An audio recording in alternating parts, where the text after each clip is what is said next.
All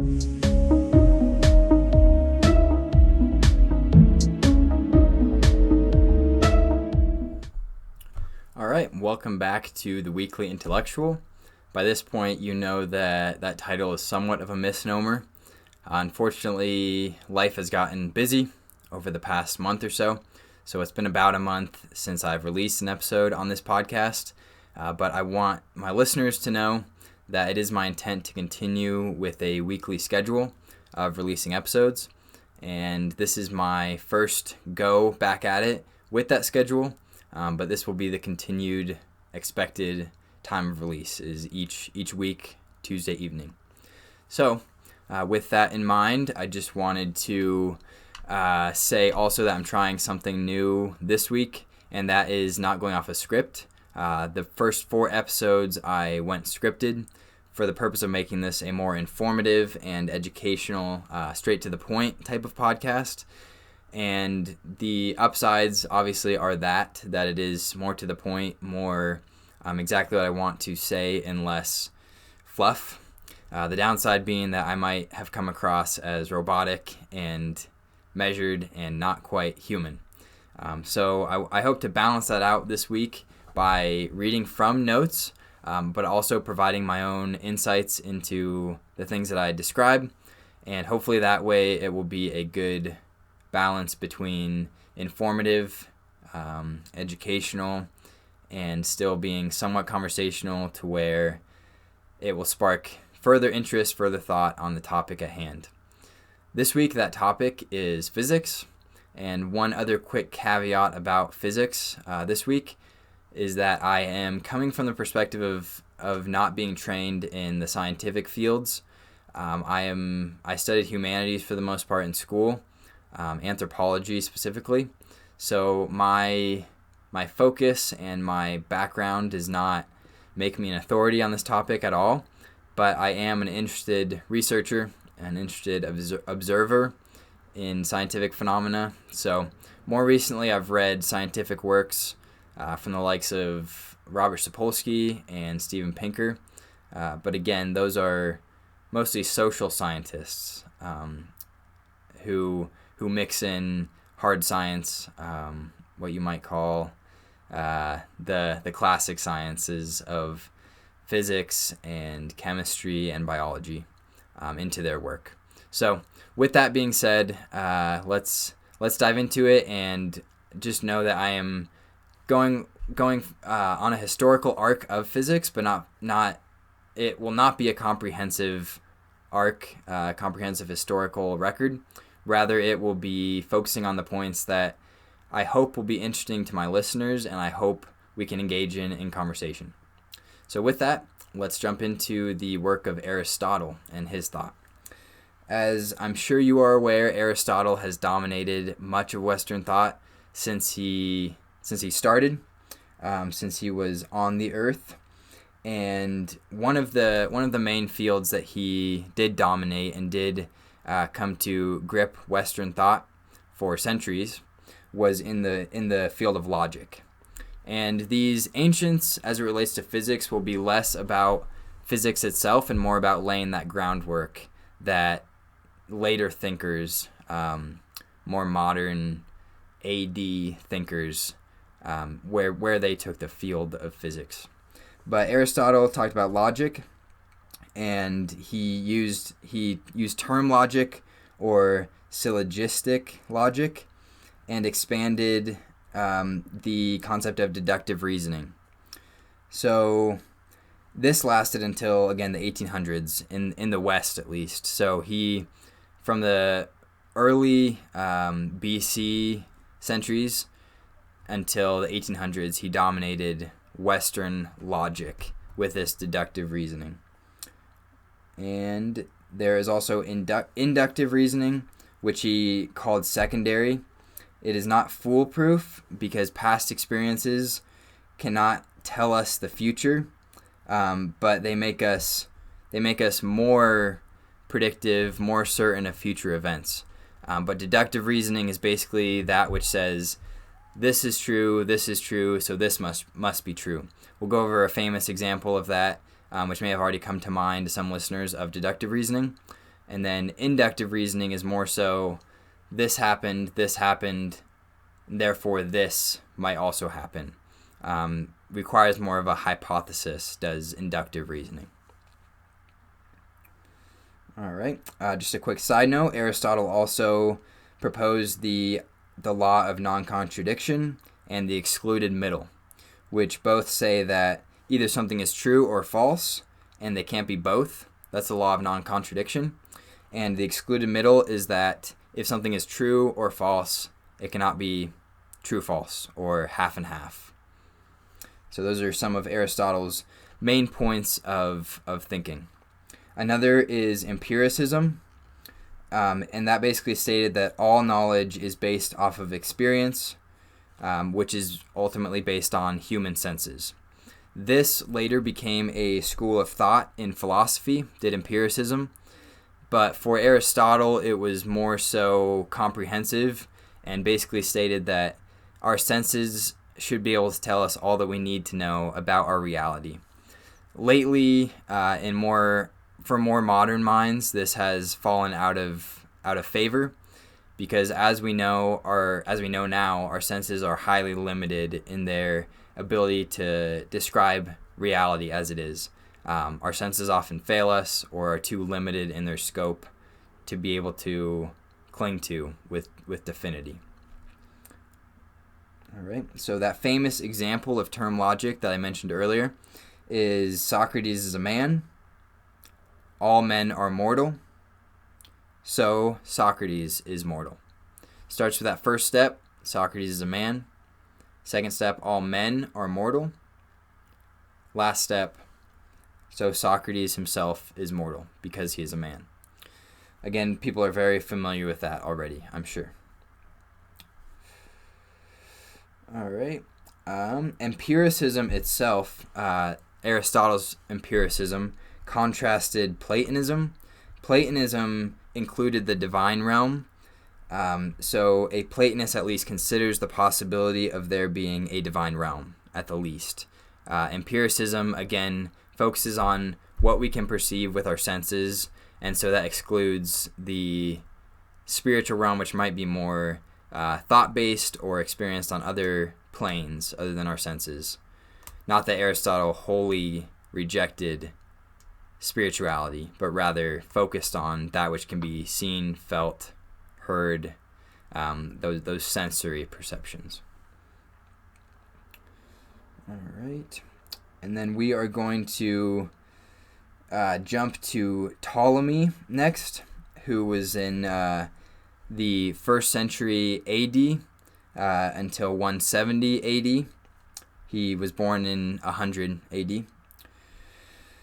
And so in Ptolemy's time, there were heliocentric theories, but as, again, I'm sure my listeners know, the geocentric belief was much more commonly held, and Ptolemy looked for a mathematical proof of geocentrism, which said that the Earth is at the center of the world rather than the sun.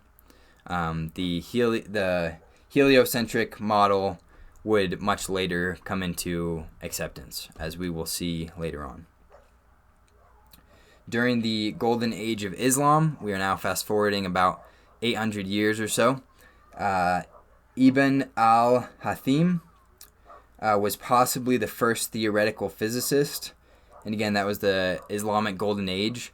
While the Western world was in the Dark Ages, there was an Islamic Golden Age in which philosophy and physics and other realms of thought, other schools of thought, were flourishing in the Islamic world. So again, as I said, we kind of jumped a lot there, from Aristotle to Ptolemy to Ibn al-Haytham, and that is just because these were laying the groundwork for physics. Al-Haytham was probably the first theoretical physicist, as we would label it today. Others before that time were interested in other fields, but not specifically physics focused. All right, next up in our sequence is Leonardo da Pisa, better known as Fibonacci, and he introduced the West to Arabic numbers in the 1200s. And the reason why he is historically relevant, especially, is the Fibonacci sequence. And this was something that was brought to my attention actually in the Da Vinci Code by Dan Brown. And it is basically that these Fibonacci sequence numbers can be found much through nature, and they are found in the human body especially, and it is proportions. So the way we are proportionate, shoulder to shoulder, arm length to arm length, head to toe, all those things are part of the Fibonacci sequence, and they are found throughout nature. And this is a good time, I think, to address more fully the focus of the historical arc that will be going on. And I want to focus on the humility necessary in observing physical phenomena. So the Fibonacci sequence, for instance, speaks of order and some kind of meaning, whether that be only these natural beings that were ratio-wise consistent, or their ratios were stable. Those were the ones that survived. But there seems to be some kind of inkling of this Fibonacci sequence being ubiquitous in nature for another reason, because there's order, there's meaning. That's a possibility. And I think it's important to keep that possibility in mind as we observe physical phenomena, and also to look at this historical arc. And obviously, as we know, the religious mind was much more dominant at this time. For Fibonacci, that was the 1200s, and it wasn't until much later on in the 19th century, early 20th century, that atheism really started taking a hold in the scientific community and in the more modern mind, the secular mind, you could say. And we'll look at why that's the case as we go. But it's important to know that religion and theological thinking was very dominant still at this time. So the Fibonacci sequence being found in nature was not something that took anybody by surprise. It was more of a confirmation that a creator had created with order and meaning and purpose. All right. So next up, we are going to talk about Copernicus's work, and it was not published in his lifetime. So this is where we see the first real contrast with theological thinkers and the more modern mind, the more secular mind. Copernicus, as I'm sure my readers know, was one of the first to propose a heliocentric model in earnest, and his work was not published in his lifetime. He feared both scholars and religious interests. He feared that if he proposed this heliocentric model, that not only the religious who believed in a geocentric Bible-based model in the Western world would find offense in it, but also scholars who held this belief already and didn't seem to want to budge on the belief that the world revolved around, the universe revolved around the Earth, or at least the solar system revolved around the Earth. So not published in his lifetime. After it was published in Copernicus, for Copernicus posthumously, Martin Luther, the obvious reformer and founder of the Lutheran movement in the Christian church, was cited he cited Joshua 10 in response to Copernicus's work, saying that Scripture says the universe is geocentric. And this is just a personal opinion of mine, but I think a lot of my listeners would probably agree on this. And that is that this represents Copernicus's, the backlash from his work probably represents a failure on the part of religious institutions to understand what he was saying and why he was saying it. Now we don't question whether the Earth revolves around the sun. We know that that is a scientifically proven thing. It's just how the world is, how our solar system is. It is heliocentric without question. And Luther, I think, yes, he's a victim of his times with that statement, but also I think was probably less broadly minded and less humble than is necessary for such phenomena as the galaxy, the universe, the space outside of this little planet that we inhabit. So I think this was a failure on the religious part, but as we will see, there are maybe failures of thought and failures of too much exclusivity in regards to thought and predictions and hypotheses as we go. But we will talk about that as we go down the historical line.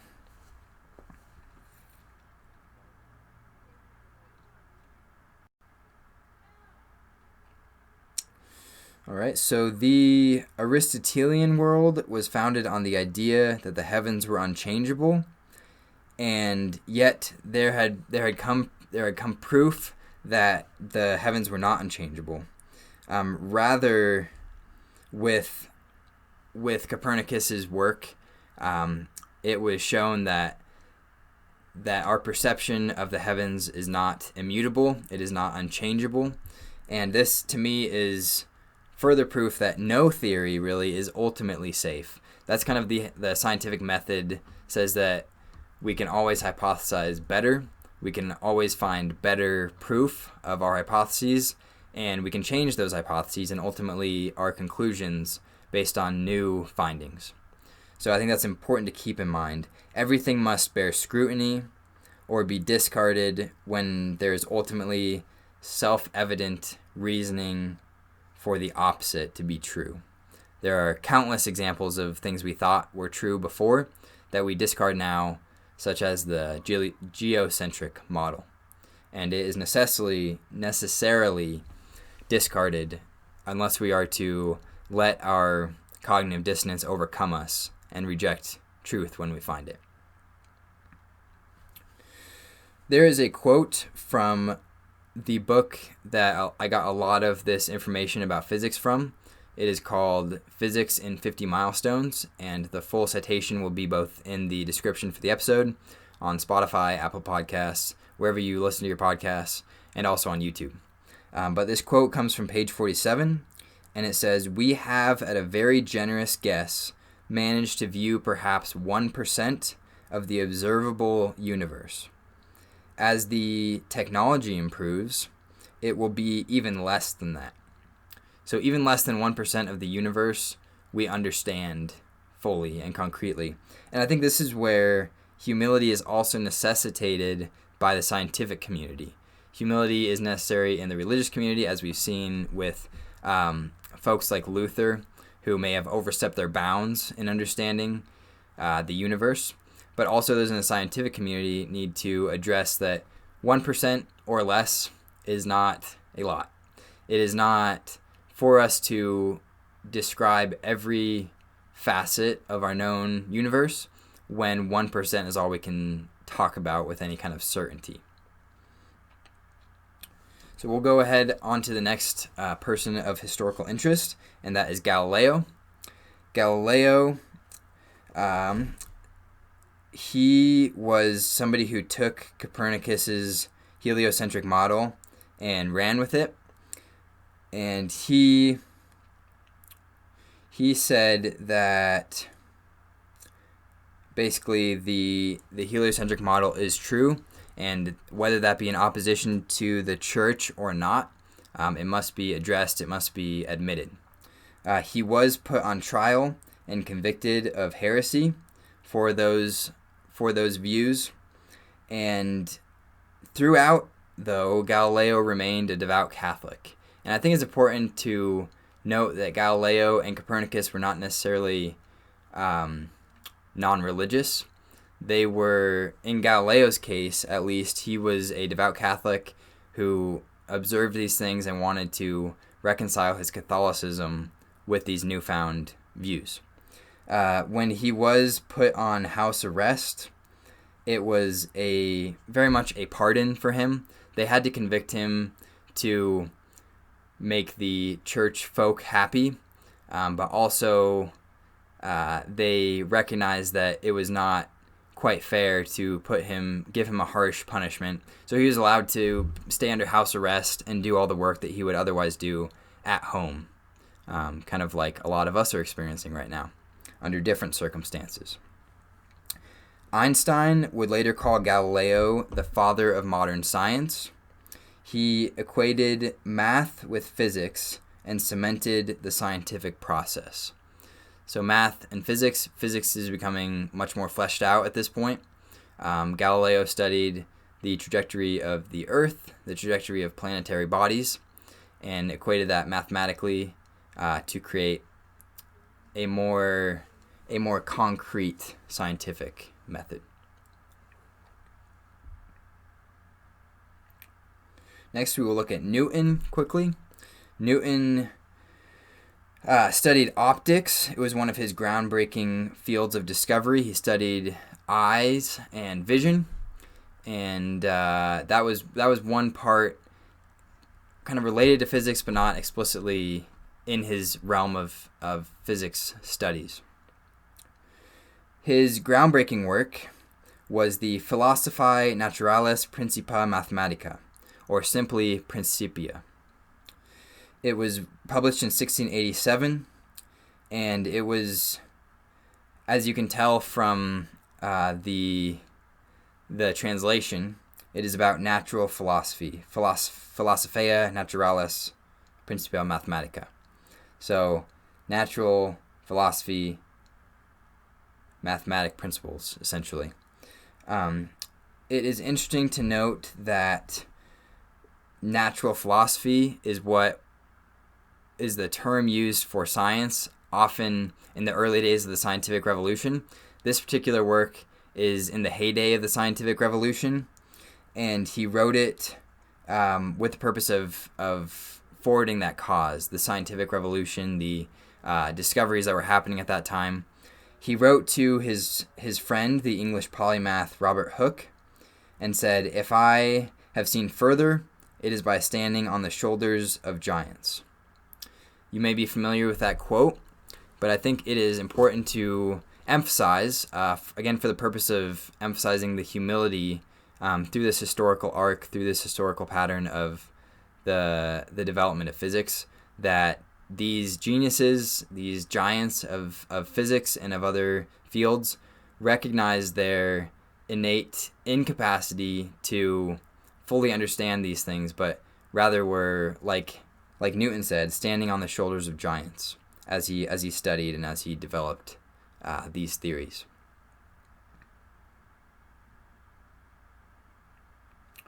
Next up, we will just be touching briefly on light.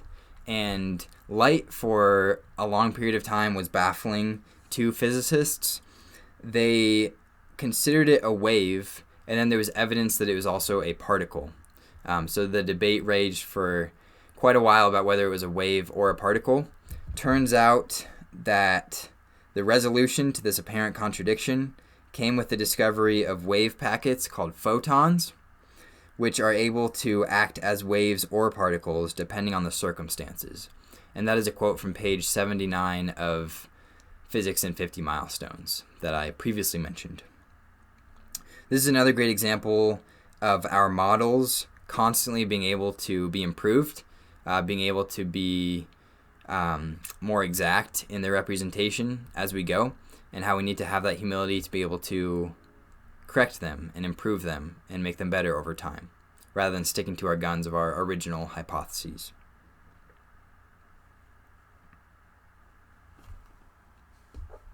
Maxwell's equation was perhaps one of the first pieces of fundamental physics work, attempting to encapsulate all our knowledge of a topic within one set of information, something that has become one of the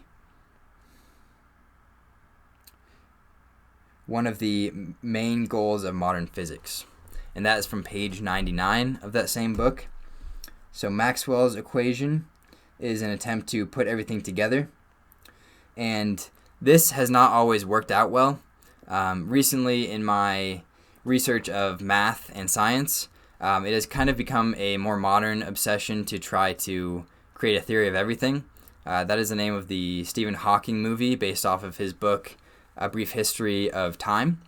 And these theories of everything have often been disproven or too far-reaching in their scope to be able to say with certainty, yes, this theory of everything has legitimacy or not.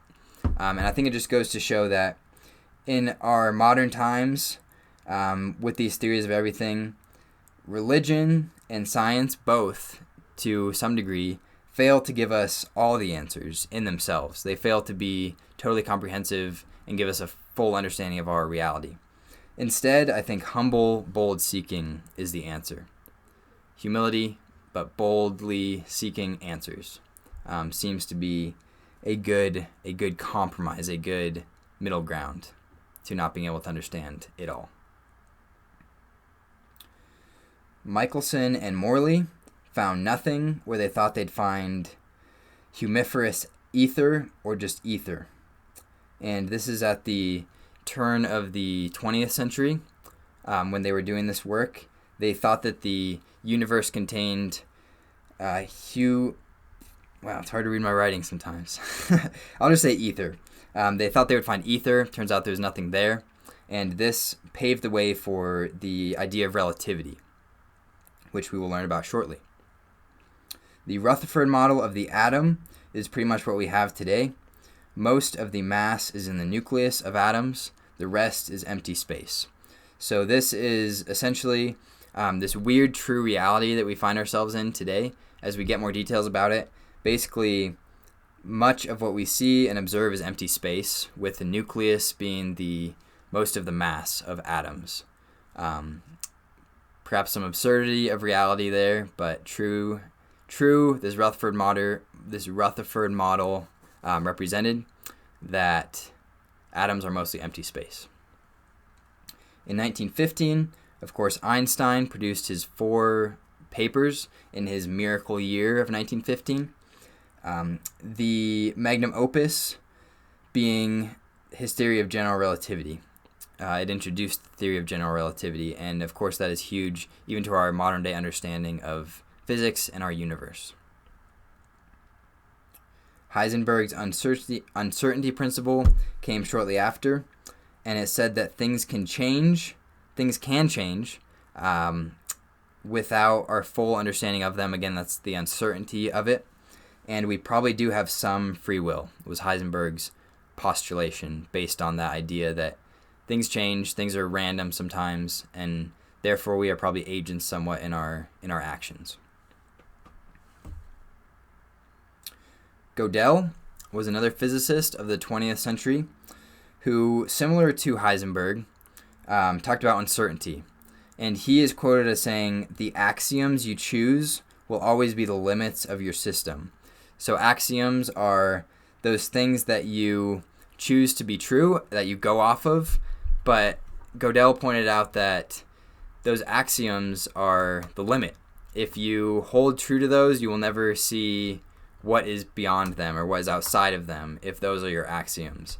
So both Heisenberg and Gödel in the 20th century emphasized the uncertainty of life, the uncertainty of reality. This is another very interesting observation in modern physics, and that is the idea of dark energy. And this is from page 138 of Physics in 50 Milestones. It says, "We know next to nothing about it," being dark energy, "but it accounts for about 68.3% of our entire universe. Dark matter contains 26.8%, and normal matter 4.9%, making up the rest." So again, that's 68.3% dark energy, 26.8% dark matter, and 4.9% normal matter, what we would normally think of in the universe. Again, this necessitates humility. We don't know what 95% of the world is made up of the universe is made up of. It is energy that we cannot know much about at all.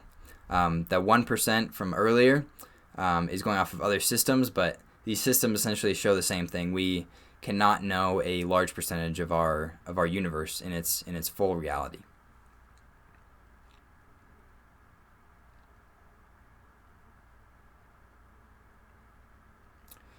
Just a quick note on Einstein himself. He had one major regret in life, and this is related to physics and some of its darker sides.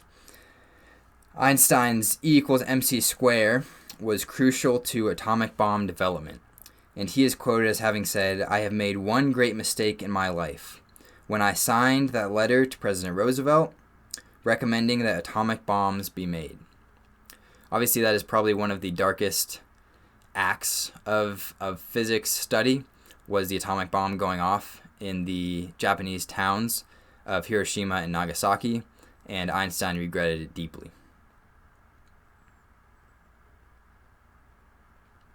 Just a quick side note, again, if you want to learn more about physics, we are going to wrap it up here in the next minute or so, but the author of Physics in 50 Milestones recommends the Richard Feynman lectures for a deeper understanding of modern physics.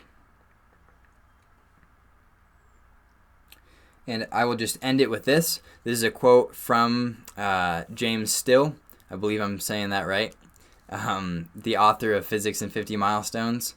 And he said this quote to wrap up his book, which he edited and researched for. But he said, "We have broken our universe down as far as we are currently able, and we still find these seemingly ordered and matching patterns there. Why does the standard model not look as neat? It is not perhaps the job of physicists to answer this question." And I just wondered after that quote, is it the job of philosophers, theologians, or just human beings to try to answer that question? Why do our models not match reality? Why is there still order where we would expect chaos?